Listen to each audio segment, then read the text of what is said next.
Hi, I'm Bryce Curtenden. Hi, I'm Caroline Land, and welcome back to EPL's Overdue Finds. Hey, Caroline, how are you today?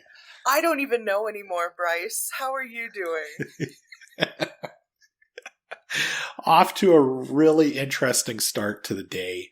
Um, Experiencing a little bit of technical difficulties this morning, but we're going to get through this recording. It's one of those where I've said my name so many times, it's starting to sound a little odd to me, so yeah.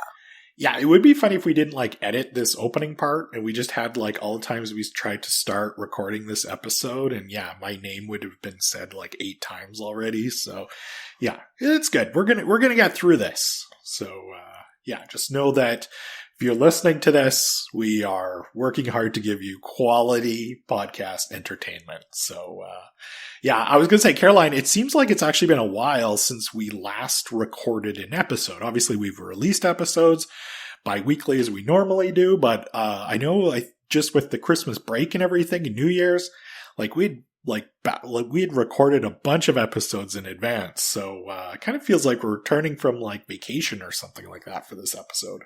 It definitely has that feeling to it. So maybe I'll use that as my excuse for why it's taken me a few tries to get this far.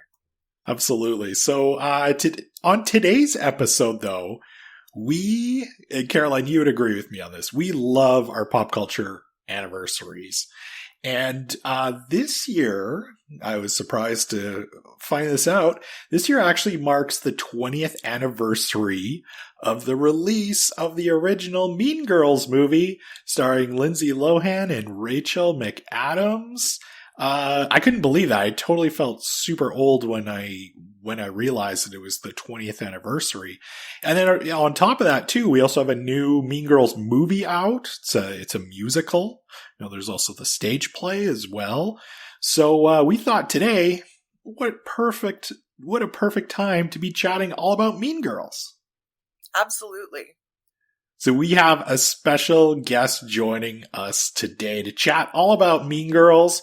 We threw this out to EPL staff to be like, hey, who wants to come on the podcast to chat about this?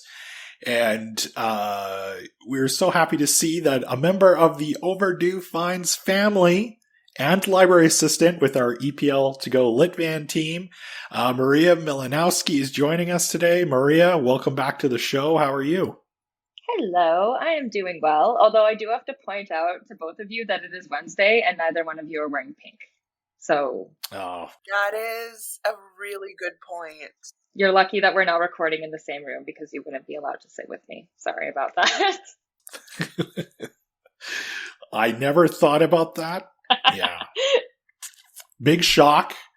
You definitely would kick me, you would make me go sit somewhere else regardless, because I don't think, actually I know, I do not own any pink whatsoever. So I'm already coming in at a disadvantage on this episode. All right. So before we get chatting all about Mean Girls, let's share some of our own Overdue Finds picks that we've been enjoying since our last episode. Maria, it's been a while since you've been on the podcast. And actually, I should mention too, Maria, we always mention this at the end of every episode that, make sure you check out our show notes for a list of everything that we talk about. Maria is one of the awesome people behind the scenes here at the podcast who helps put together those lists that you see. Yeah, Maria listens to all of our unedited audio, and she does an awesome job putting together those lists. So you must know our catalog inside and out. So what have you been enjoying lately? Well, thanks for that, Bryce. I will also say that I knew I was going to be on this episode, so I already started making the list before we recorded this. I'm going to bring up this and this and this and this. Go. Nice. The book that I've been reading recently that I've really been enjoying is called Watch Over Me by Nina LaCour. So she won a Prince Award for her novel We Are Okay, which is also really lovely and really an emotional tour de force, if you will. So this novel is about a young woman who never graduated high school, kind of just aged out of the foster care system, and has taken a job on kind of this mysterious patch of isolated Northern California coast where a family and all of the other children that they care for live. And on this plot of land, the ghosts of your past manifest into actual ghosts. So it's a very neat mystery. You start out not really knowing anything about the character's past other than that she is constantly trying to convince herself that she is a good person. And it's very intriguing. I haven't actually gotten to the end of it yet, but I'm really enjoying it. And the writing is beautiful. Wow. That sounds really good. Really like just the idea of that, like ghosts from your past coming back to haunt you sounds absolutely terrifying for sure. But it sounds like a real page turner though. It sounds like you can't put it down. Yeah, it's great. Caroline, how about yourself? Do you have any book recommendations this week? I am going with a movie recommendation because I have not been able to get the music of Rhapsody on a Theme of Paganini by Rachmaninoff out of my head lately, which can only mean one thing. And I know what you're thinking, and that's right. I recently watched the movie Somewhere in Time, starring Christopher Reeves and Jane Seymour. Now, Bryce, you know that we love our time travel stories. Oh, yeah, definitely. Multiple episodes dedicated to the idea of time travel. Well, we need to do another episode because there's just so much to talk about with this movie. Somewhere in Time is a time-traveling romance that stars Christopher Reeve, as I mentioned. It was released in 1980, right between Superman 1 and Superman 2. So at the height of his popularity, he's like, I'm going to do this really quiet, romantic, not sci-fi influenced time travel story. And it works for me, at least, because he plays a playwright who, on the opening night of his latest hit, an old woman comes up to him and presses a compact in his hand and says, "Come back to me." And then she just walks away and dies. But that's okay, because he's haunted by this. And he looks into it and he realizes that the picture that she handed him is this woman that he's drawn to. He teaches himself how to time travel by hypnosis, and then travels back to 1910, 1912, where he meets Jane Seymour, who is this woman in the future that he met, and they fall in love, and it's beautiful. It was filmed on Mackinac Island at the Grand Hotel, and everything is just gorgeous costumes, just a quiet, gentle elegance to it. And then it has an ending that I'm not going to give away, but oh man, you need to talk about it when you see it. So the music, the score is hauntingly beautiful is how I would describe it. But I highly recommend checking out Somewhere in Time. That sounds really good. I have not heard of that movie until right now, but I mean, when you have a movie starring Superman and Dr. Quinn, Medicine Woman, like why not? And then add time travel to it? It definitely sounds more like romance though than sci-fi by your description. Oh yeah, like there's very little actual science in it at all. As I say, like he basically just like lies down on his hotel bed and is like, I'm gonna wake up in the past. I'm gonna wake up in the past, and he does, and it works. But very magical Ramada. Yeah, exactly. Christopher Plummer is also in it. He plays kind of Jane Seymour's manager because she's an actress in the past. And he's like, no, you can't fall in love with this mysterious man. So yeah, it's just a really, really beautiful movie. A lot of strolls by the lake, that type of thing, as they are falling in love. Yeah, it's a very gentle, and as I said, the theme highlighted by Rhapsody on a Theme of Paganini by Rachmaninoff, who's one of my favorite composers. Yeah, just highly recommend people check it out. Great pick. So for my pick this week, mine's like a little bit of a book and movie pick. Mostly because my movie pick we don't have in our collection yet, but there's a book that ties into it, so follow me on this one. So I recently caught the excellent new film on Netflix called The Society of Snow, which if you have Netflix, you have to check this out. So if you've not heard of this movie, basically it's about a true life story about the group of rugby players from Uruguay whose plane crashed into the Andes in 1972. So if this actually sounds familiar to you, obviously this isn't the first movie to be made about their experience, since most people have probably seen the 1993 film Alive, which is also based on that story. But my official Overdue finds pick this week, though, is actually the original book called Alive, The Story of the Andes Survivors by Piers Paul Reed. So the book itself, now I actually remember reading this book. It was probably just after the original movie Alive came out. And I think I was talking to my aunt about it. And she was like, yeah, I read the book. It's amazing. She actually gave me her copy of the book to read. And I remember her saying but make sure your mom is okay with you reading this. Like I said, I was probably about 13 years old at the time. Probably too young to actually be reading it. But I couldn't put it down. My parents were probably just thrilled I was actually picking up a book and not a Nintendo controller at the time. So I loved the book as a 13-year-old reading it.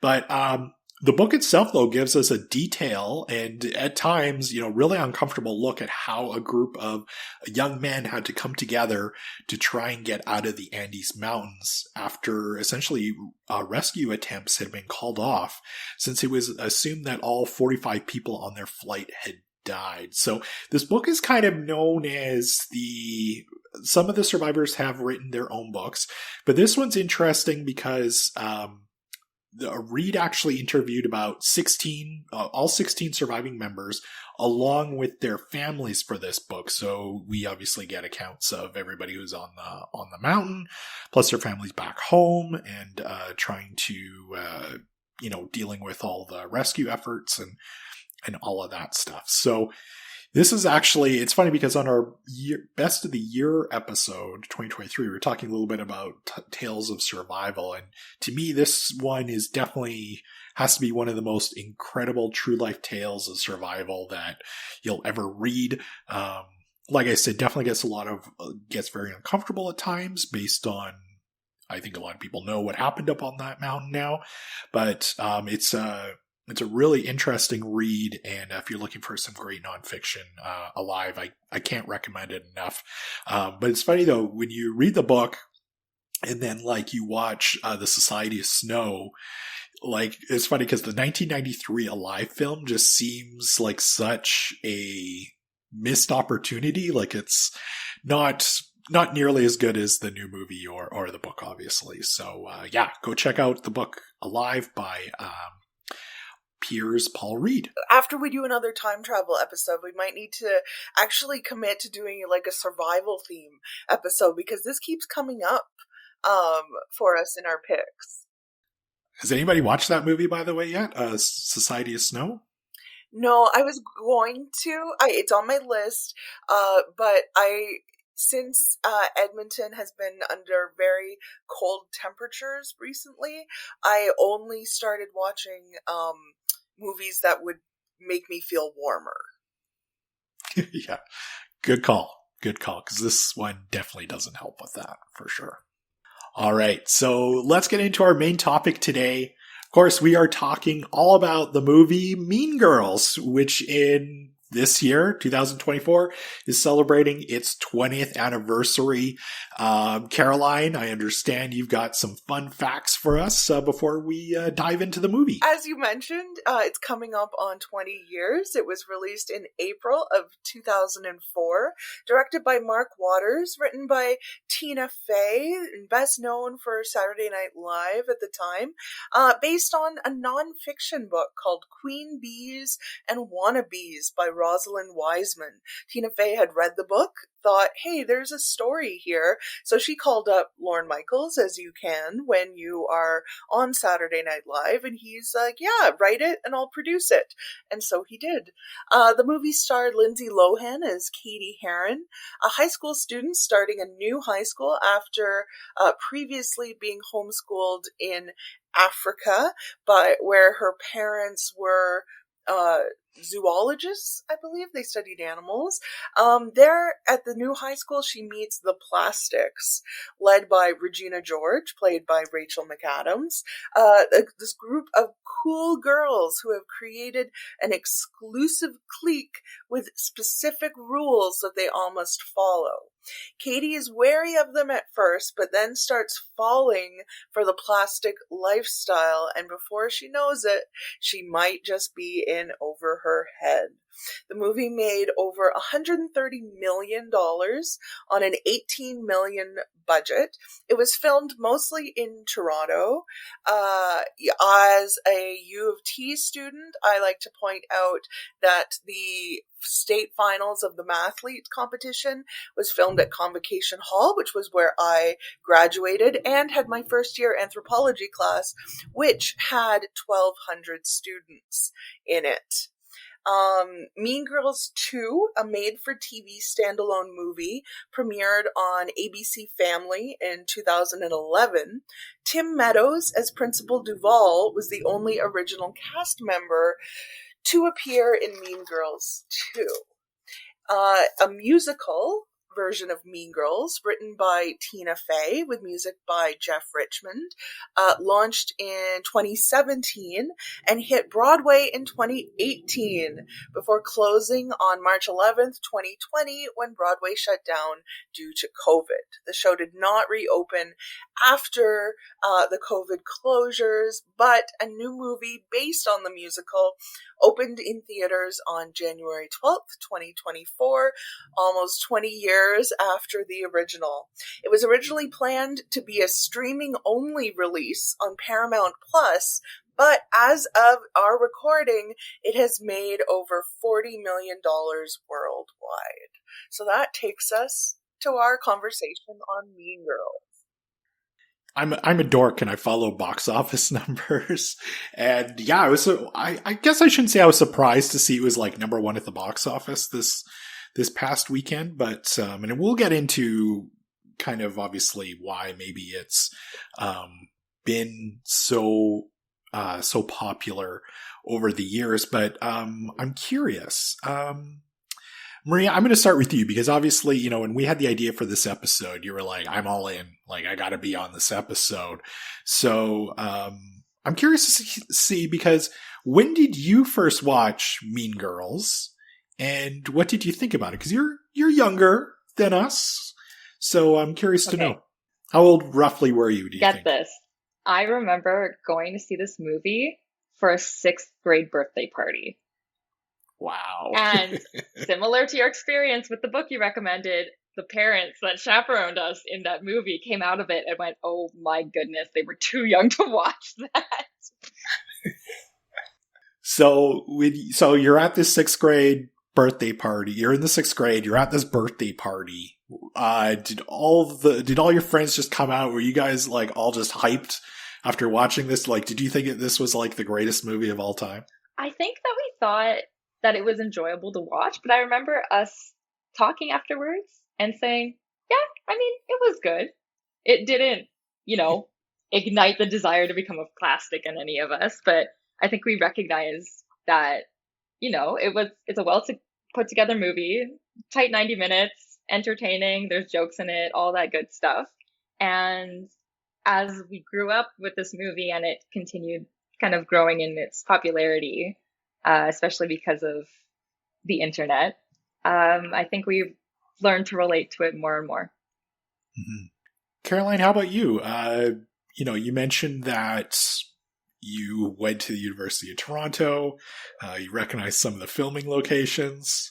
Did you see this movie when it first came out? I don't know. I don't actually have a strong memory of seeing it for the first time. It would have been probably in that era And if I didn't see it in a theater, I'm not sure when I would have watched it. You know, thinking back, like, guys, I don't think I owned it. I might have at some point had a DVD version of it. I might have watched it at a friend's, or like, because I would have been at U of T in this period. So we might have watched it. We did love, this comes as a shock to no one who knows any U of T students. We loved watching movies with U of T as a filming location. So I could see us, you know, in the common room having a movie night. That might have been it. Yeah, but it would have been in this period. So I would have been older than the characters, but definitely aware of the actors involved. I mean, Lindsay Lohan was everywhere. Rachel McAdams was breaking out. Tina Fey was like this cool icon, writer nerd that would have really spoken to me at the time. So yeah, I don't actually have a memory of seeing it for the first time. I've probably only seen it a handful of times since. I definitely had to rewatch it for the podcast today, and there were scenes where I'm like, yeah, this is exactly, I have this one in my head, and there's always some lines where I'm like, oh, this is, when the internet says this is where it's from, and then scenes where I'm like, I've never seen this before in my life. So yeah. What about you, Bryce? What was your experience? I remember when this movie came out, and like, as a young 20-something-year-old, like, I'd zero desire to watch this movie. This looked just, to me, it looked like a teen movie. I think the only reason why, I think we ended up, like, renting it probably at Blockbuster was, like, the first time I saw it. And I think the only reason why there was, like, a small part of me that wanted to watch it was because of, I think, Tina Fey's involvement. Yeah, and Tina Fey, like, still to this day is, like, well known and well respected and all of that. But, like, yeah, early 2000s, like, Tina Fey was kind of like this, like you said, Caroline, this, like, really cool kind of, like, I want to say, like, geek type celebrity that I think a lot of people really identified with. And, you know, she's still hilarious to this day, obviously. So I think there was definitely that SNL part that really kind of attracted me to it. But I remember watching it and thinking, like, wow, this is a lot better than what I was expecting it to be. Just kind of thinking, like, this is going to be a typical teen movie and I'll forget about it, you know, a week later after watching it. So, like I said, now I rewatched it on this past weekend to obviously get ready for today's recording.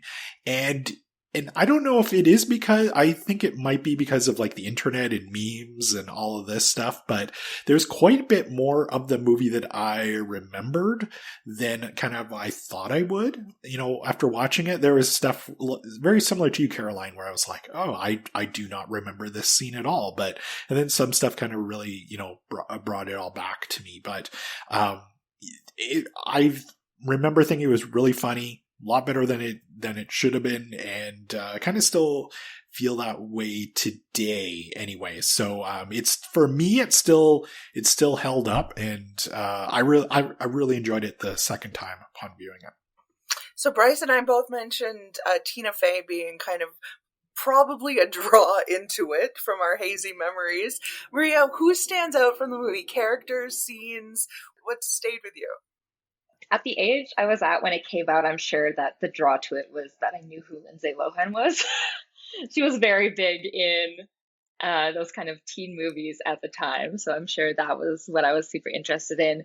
But I feel like there are a lot of really great, like, memorable characters in it. Damien is my favorite forever. He is obviously playing on a trope, but at the same time, so many of his quotes in the movie are extremely, how do I say, extremely quotable. He's a very easily quotable character. He gets to do the infamous "she doesn't even go here" line during the big reconciliation in the gym. And I just find him delightful.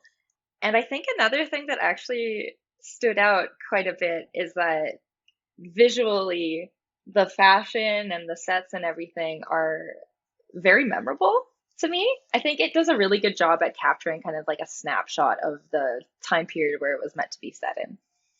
One of the things, kind of bringing together both Damien and fashion, one of the things that I love, and in my rewatch, I was just like, this is so good, so well done, is after Lindsay Lohan, I'm gonna call her Lindsay Lohan. I might slip and call her Katie at some points, but after Lindsay Lohan has met the plastics and they've said, okay, tomorrow is Wednesday. On Wednesday we wear pink. That's one of their rules. She's like, I don't think I own anything pink. And Damien says, I do.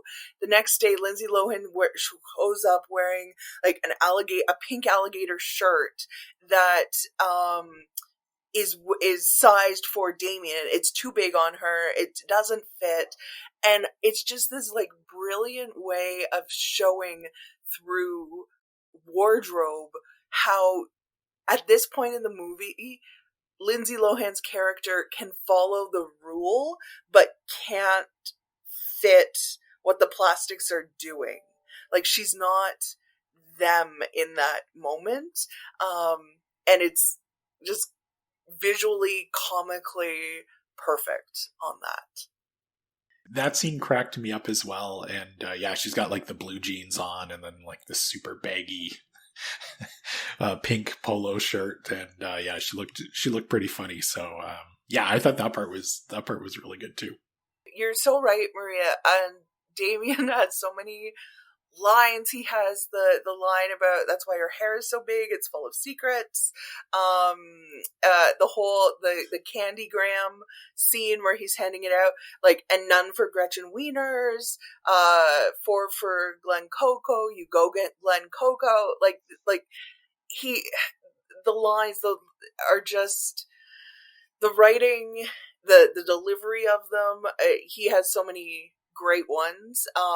And he's definitely a supporting character in the movie of like that kind of grouping, but definitely makes a big impression.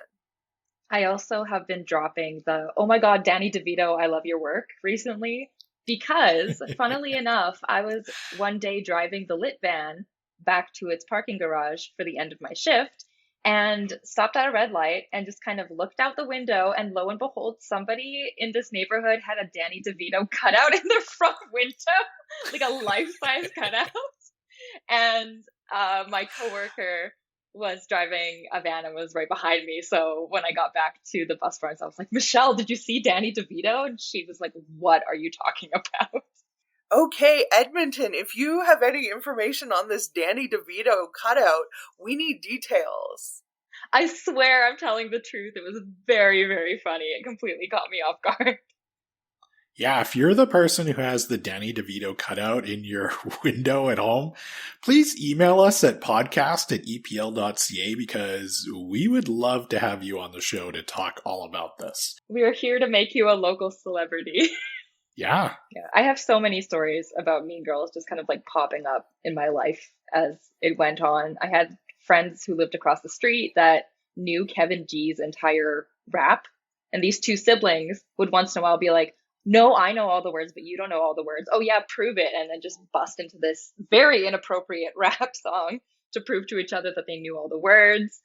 Or when I was in university, it came back around because I was part of orientation and we did a presentation for the new students that was Wizard of Oz themed, but then we also threw in as many Mean Girl quotes as we could, along the lines of, oh my God, Tin Man, you can't just ask people if they're made out of straw.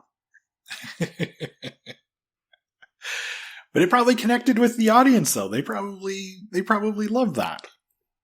It was a fun thing to weave through our entire presentation. Nice.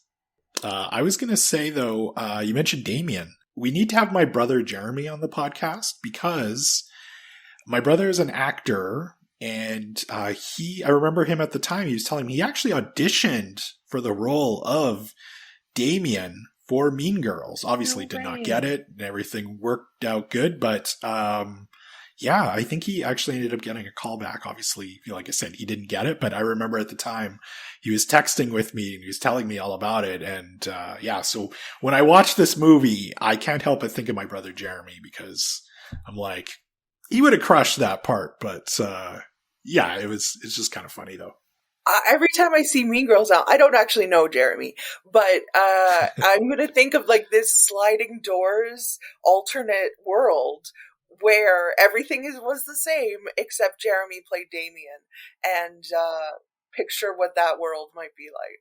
In that sliding doors universe, Lindsay Lohan originally auditioned to be Regina George.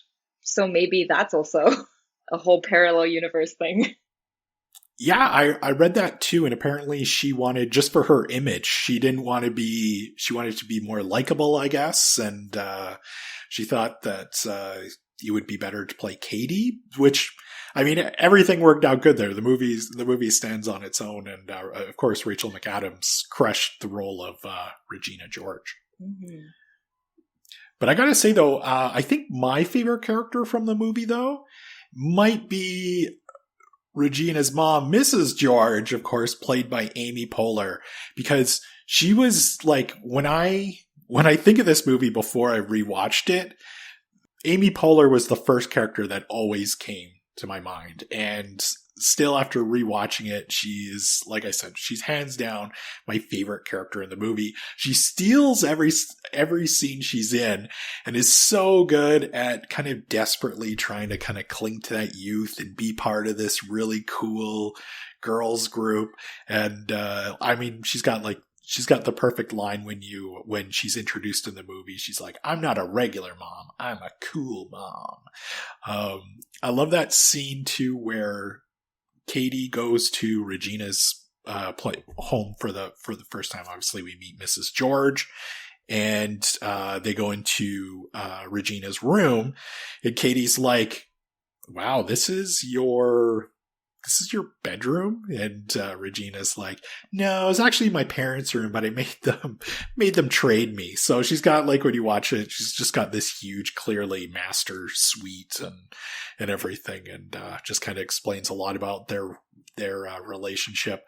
The other funny part too that I didn't remember from watching it for the very first time, but kind of as we get towards the end of the movie and it's the prom scene, and Regina's there with her date, and they're getting their photo taken, and you could see Amy Poehler in the background trying to kind of get in on their, she's like taking a shot of them from behind, but then she's also trying to like get in with the actual shot of theirs. So I thought that was really funny. But it kind of made me think though, I wonder, like, there was like a prequel made, would Mrs. George be like a member of the Plastics, or maybe was she like this like nerdy kid in school and she sees that her daughter is like so popular that she wants to like kind of live that was something that she never got to experience. So I don't know. I was thinking about that.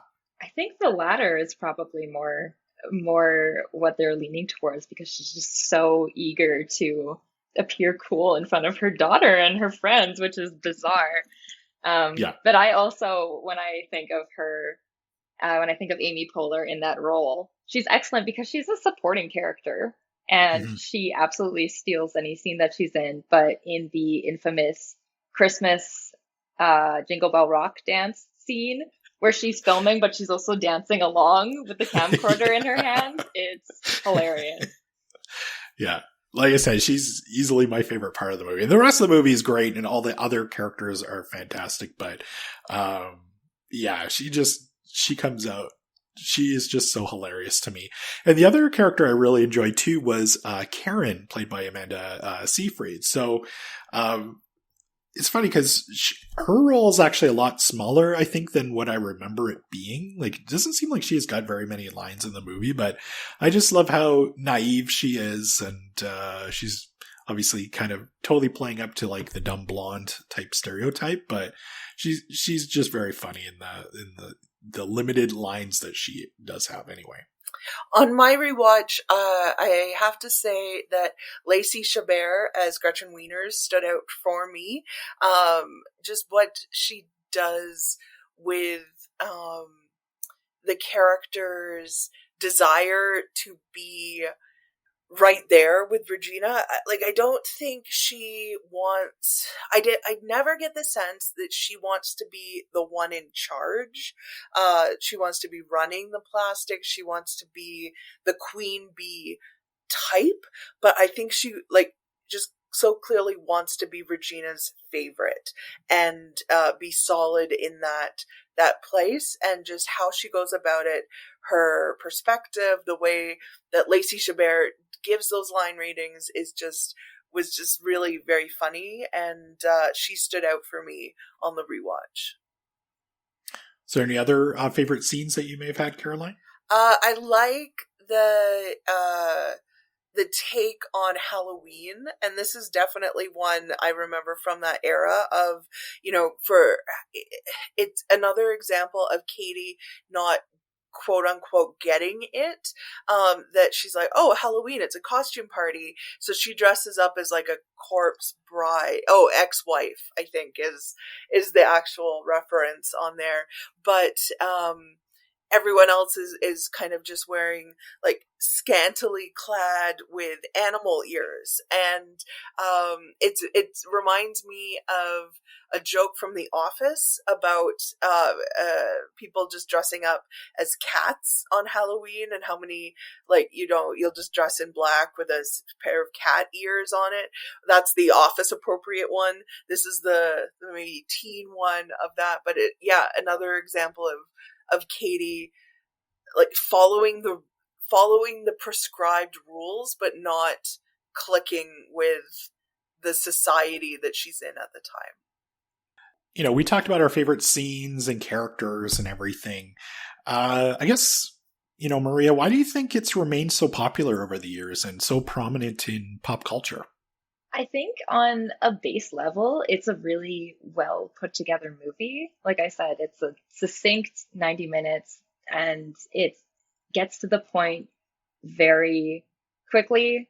So, for example, when Regina George is first shown in the movie being carried in on the shoulders of all these athletes, and Janice is talking about her and giving the introduction, and then it cuts to a montage of other people talking about her, you know immediately who she is in terms of that high school hierarchy. But I think it also does a really, really good job at showing those social dynamics in high school, or like between teens, in actually a decently realistic way, in how they can be so surprisingly cutthroat, and how that underhanded talking behind each other's backs, or the quiet kind of sabotage that can happen in relationships, is a reflection of people's own insecurities. Because, at the end of the movie, it's not a situation where the antagonist stomps her foot and then walks away embarrassed. It's everybody kind of coming to the realization that if they are more authentic and more okay with who they are, then they can get along better with everybody else. So that's kind of the wholesome take on it. The other side of it too is that this movie is just infinitely quotable, and it's got some very genuinely funny moments as well. Mm-hmm. Caroline, how about you? Yeah, for me, I think the quote ability of it, especially thinking of when it came out. So 2004 was pre-YouTube, like Facebook, social media wasn't a thing yet. So, like, if you were referencing the movie, you had to quote it, and so you had to remember it, and just the lines are memorable. Not all of them age really well in 20 years, and I think that part of why that's kind of accepted by it is because when I was reading about this, like, Tina Fey acknowledges that humor has changed in a period of time. There are things now that she wouldn't write or would write differently about the movies. There hasn't kind of been an attempt to to cling to it and hold it up and say, no, we must never criticize the movie. I think there are legitimate criticisms for it. I could do without Regina's weight being the punchline of the part of the revenge plot. I think that some of the lines and just the way that we talk about things is different now. And I think that acknowledgement kind of gives us an opportunity to say, okay, not all of it maybe stands up, but the parts that do, we can still appreciate those. Yeah, it was interesting rewatching this because some of the derogatory terms that are used in the movie, like, just because, obviously the world we live in now, and when you hear that stuff in a movie now, it's just like, I don't know, like, I was kind of taken back a little bit. I was like, whoa, like, but at the time, probably, when we first watched it 20 years ago, it was a funny line. But yeah, obviously, comedy evolves and everything. So that was like the one thing for me. I was like, oh wow, this is, some of this stuff has not aged well at all. But I mean, I think, you look back at a lot of teen movies and there's stuff in pretty much any of them, any of the ones that are considered classics, like, 16 Candles is really, highly problematic. Fast Times at Ridgemont High, there's stuff in Clueless, like pretty much anything. And even, I'm sure if you look at, some comedies that are coming out today, when we do a special 20th anniversary episode, Caroline, of, I don't know, the Mean Girls musical, I'm sure there'll be stuff in there where we're like, whoa, that has not aged well at all. So, I mean, like you said, comedy evolves, but it was kind of interesting to look at. But yeah, kind of very similar to what Maria said. I think, sometimes it just boils down to this is a good movie. And I would totally put that in that category. It's rewatchable. It's highly quotable. I was thinking about the year 2004, and there was some like great comedies that came out that year. One of my all-time favorites, and probably is like, for guys anyway, is like one of the most quotable movies of all time, Anchorman, The Legend of Ron Burgundy, which, in my opinion, we could probably do a whole other episode on. But in Dodgeball 2 was another one that came out that year, also highly quotable. So yeah, there's some pretty funny movies coming out that year. Maria, you touched on this a little bit, but also I think everybody obviously everybody has different experiences, like when they were growing up, going through junior high and high school. I think everybody now can look back and be like, oh God, those were stressful times.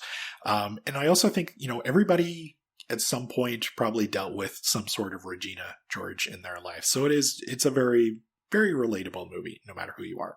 Another point on why the movie has like staying power and was, they revisited it for the musical in this new movie, is that both the performance, the acting in it is really great. Like Lindsay Lohan is solid. Rachel McAdams, like the performances in the movie are just so well done. Those stand up, even if maybe some of the lines or situations don't. And then almost to a T in the cast, everyone is more famous now than they were then. Rachel McAdams has gone on to have an Oscar-nominated career. This was Amanda Seyfried's first film role. Lacey Chabert, has made dozens of movies where I think she's in one where she plays like a gingerbread carousel maker who has to find the true meaning of Christmas. She's in a lot of those. Yeah. Yes, she's just killing it. This was pre-30 Rock, so Tina Fey went on to be the star of a network sitcom. Amy Poehler went on to be the star of a network sitcom. People's stars just kept rising out of this, and I think that has helped keep Mean Girls in kind of a public spotlight. When you look back and go, wow, this is a really great cast. Mm-hmm. As we mentioned, there is the new movie was released recently to this recording. What are your thoughts on it, and will you be checking it out, Maria?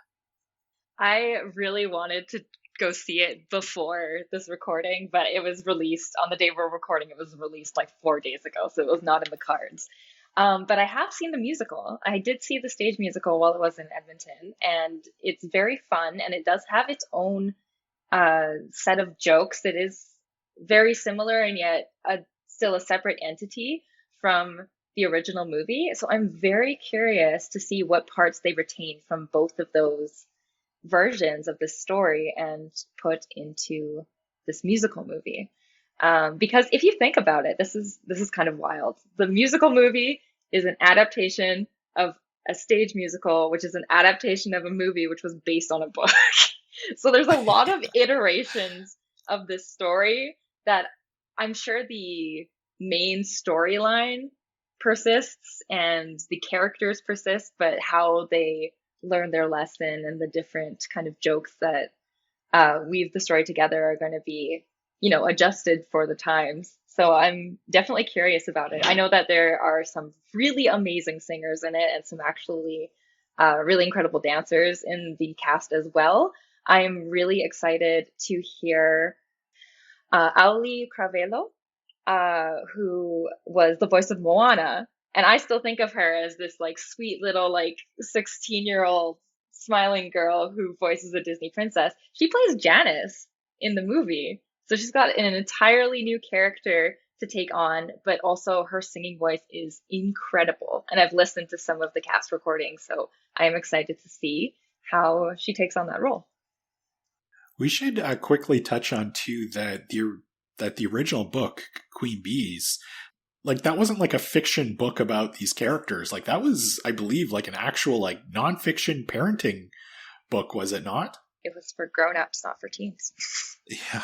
Yeah, and it was about teenage girls and relationship dynamics and how it affects their development and the different types. And you can see some of that in the scenes where they're describing like either the different cliques or the like hierarchies in the school or some of the machinations that happen. But yeah, it was a nonfiction book that Tina Fey came across and was like, I can work with this. So yeah, I mean, sorry, getting back to the main question though, just regarding it with the musical, big shock, I will not be checking this movie out. Oh, come on. I know. Right. Not a big musical fan, but you know what though, if I had the choice of seeing like the stage production or the movie, I would rather go see the stage production myself. I just think it'd be something just totally different, and I think I would probably enjoy it more than watching the movie version of it. But that's just me, though. Even though Tina Fey is back, I know. I would maybe in the future I'll watch it at some point, but yeah, right now zero desire. But I would totally go see the musical stage production though. I liked following the social media reaction as we got closer and closer to the release of the new movie, because it wasn't overly highlighted that it was based on the musical at first. And so then as more and more started to trickle out about it, then it became like, wait, this is a musical? And it kind of showed people being like, why am I being tricked into going to see a musical? They should put that right out there. And that did make me think of you, Bryce, going in to see a movie and it, surprise, it's a musical. Another piece of that was in some of the online presence leading up to it really highlighted the character of Regina George, arguably more so than Katie, who is the lead protagonist in it. So that's been an interesting piece of discussion. I think there's pieces out there that are like what it means when Regina George becomes the main character of this story. But yeah, I'm curious. I will likely see the movie. I'm okay with musicals, so I'm excited. I like the adult casting that they've done. Busy Phillips as Regina's mom.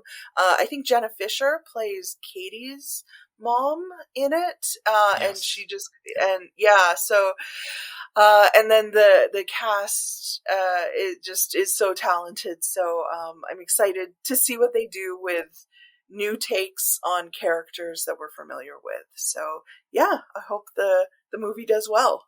Okay, getting to our round table questions, I sent out a link to a Mean Girls character quiz. No surprise, there's a few of these on the internet. But which Mean Girls character are you, Maria? Okay, drumroll. It said that I'm Janice, which I do not know if that is true. The description was that I'm a confident and sassy goth kid. I don't know. No time for the plastics at all, and know that you'll have much more fun staying true to yourself. And I think Janice is probably the character I would have aspired to be in high school, because she's cool and edgy and doesn't care what people think. But in reality, I'm just a nerdy cinnamon roll, so that never would have worked out. She does have my favorite songs from the musical, though. I was also Janice, so maybe this is, is there more than one answer to this quiz? Bryce, which were you? Apparently not, because I'm also Janice as well. I honestly thought I was probably going to get Karen, but no, I got Janice, which kind of surprised me, but a little bit too. Like, it's funny because when you're going through the answers, like a lot of these quizzes, you can kind of tell, like, based on your answer, you're like, I'm totally going to get this character, but I'm going to be true to myself and not answer something just to get a different answer. So true to yourself, Janice. Exactly. Yeah. We'll have the link to that. If anyone gets something other than Janice, please let us know. Maybe I should have gone with a different quiz. Second question, what other non-musical movie do you think should be adapted into a musical? Maria, what are we watching? Okay, with this question, I went back to that same kind of era of movies, and I was thinking that, I watched Mean Girls when I was a lot younger, and it's very cool to see it adapted and into like a new life that's more current. And so I was thinking this over, and I thought about the movie Freaky Friday, which was also a Mark Waters joint and also starred Lindsay Lohan. And I honestly think that would make a really fun musical. I think that just in general, it would be a lot of fun for the actors involved to take on a role where a teen character all of a sudden becomes like their parent and has to act completely different, and vice versa. And also in the movie, Lindsay Lohan's character is part of a rock band and is trying to rebel against her parents in that way, and there's already a musical number, so there you go. You can build right off of that. That's a great answer, and I could definitely see that being a big hit. So, I mean, Caroline, we talk all the time. We know Hollywood execs listen to this show, but they rarely ever follow up on our ideas. Broadway producers, Maria just handed you a silver platter with her Freaky Friday answer. That thing would make so much money. Bryce, what would you like to adapt? Okay, so for mine, I've talked about this movie on the show before. So I was trying to think what movie what would I actually go see if this was turned into a musical? Like, first of all, I would be offended that they turned this into a musical, but the second part of me would be like, this looks like it could be kind of fun. I'm going with 1987's RoboCop. Mostly because I think it would be hilarious to have But you would need to keep like all the violence and everything. Like I'm thinking lots of squibs and stuff like that, like on the stage production. It would get a little messy. But just the idea of like the like actual like Murphy as when he's turned into RoboCop and he's trying to like find his footing, there could be a really kind of interesting song with that. And then there would have to be some like auto tune when he's like as the robot singing. Everything about it would be terrible / awesome. So RoboCop is my answer. Caroline? For some reason, one movie popped into my head and wouldn't jump out, and that was All the President's Men, which is not what you would think of for a musical necessarily, but I think you could do some really interesting things with like the sound of typewriters that is so prominent in the movie, and then using that as like a musical through score. And I think that you could have just a lot of ambient background sound forming the basis for the music part of it. I don't quite know how catchy it's gonna be. It might be more experimental, but yeah, you can cast I don't know, maybe someone like Hugh Jackman in it, someone who can, and then another person, and have it just be like a really strong, like 2-actor ambient noise musical. So Broadway producers, if that sounds good to you, hit us up. We've got some ideas for you.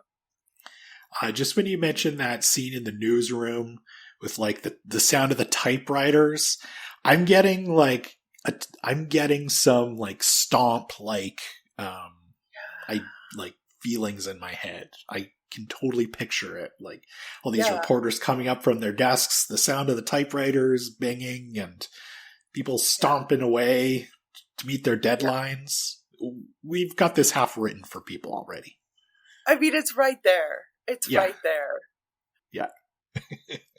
If we're handing out ideas, I might as well add, we joked about this in a recent podcast meeting about secret musicals, and we were saying, oh, what if Oppenheimer had been a secret musical? I just wanted to say that Barbie is like 75% of the way there to already being a musical. It's like underscored by all of this great music. It's got an amazing soundtrack. If you have not listened to the Sam Smith Ken song, that is, it's called The Man I Am. It's hysterical, and it's also a bop. So, you know, producers, get on that. Hit me up. I'm just a well of great ideas. I'd be shocked if that isn't being turned into a musical as we speak. I could definitely see that. Maria, thank you so much for joining us today. I really enjoyed talking about the movie with you. Is there anything you would like to let our listeners know about that's coming up? For sure. I would love to plug Family Book Club. This is a project that our school age services team is putting on because reading aloud and reading with your family is not something that needs to stop when you reach like age 5. It's really beneficial. It helps to build kids' love of reading. So our book this year, because it's an ongoing thing, is Charlotte's Web, because then you also the adults get to have a little nostalgic fun going over this story that they most likely know, and you get to share that love with your little ones. You can borrow the book. There are discussion questions and activities that the library has set up that you can access off the library website. And then there are also tie-in events that are going on throughout the year at different branches if you want to meet up with other families that are also doing the program. So Family Book Club, you can find it at epl.ca/family-book-club.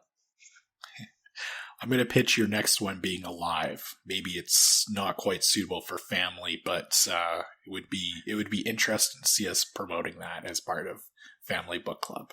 My vote was for Holes for the nostalgic factor. Oh, okay. Because that book and that movie absolutely holds up. And I think, unless this has already happened, the movie adaptation of Charlotte's Web, whether it's the cartoon or there was a newer one recently, is probably going to be shown in the Milner Theater for our movie programs. So that's also something to look forward to. Was the cartoon a musical? I think it was. I'm 99% sure it was. Because I have part of a song stuck in my head, but I don't know if that was the only one, or I'm making it up, or it was from some parody version of it on The Simpsons that has just wormed into my head. But anyway, musicals, they're everywhere. Was it the Zuckerman's Famous Pig one? Yes. Oh wow, look at him now. Okay. I can't remember if that's the only song. I mean, did they really need another one? It was so catchy. If it's an earworm and it's lasted this long, I think they did a good job with that one. I like that idea. Sorry, I'll get to the actual closing in a minute, but I like the idea of like a musical just having like this amazing song off the top that everyone's like, wow, this is so catchy, and then no songs to the rest, but everyone leaves humming. They're like, what a great musical. It was one song 90 minutes ago. So we hope you've enjoyed today's episode. Make sure that you've subscribed to the show so that you get all of our new episodes. Please also leave us a review on Apple Podcasts and tell a friend about the show. That would be so fetch. Caroline, quit trying to make fetch happen. Don't forget that we'll have a link to everything that we talked about in today's show notes. And of course, we love to hear from our listeners. You can email us at podcast@epl.ca. Caroline and myself get those emails, and actually Maria does as well. So send us some of your favorite Mean Girls memories, or just feedback about this episode in general. Thank you for listening, and we'll see you next time.